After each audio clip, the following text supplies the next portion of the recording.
свое время Генри Гамильтон. Он сказал, оно ему не нужно. Он обнулил себя.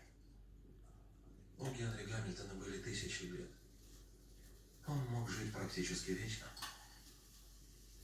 Я не верю, что, будучи бессмертным, он желал смерти. Я не жду, что вы мне поверите. Но это так. Это был подарок. И я не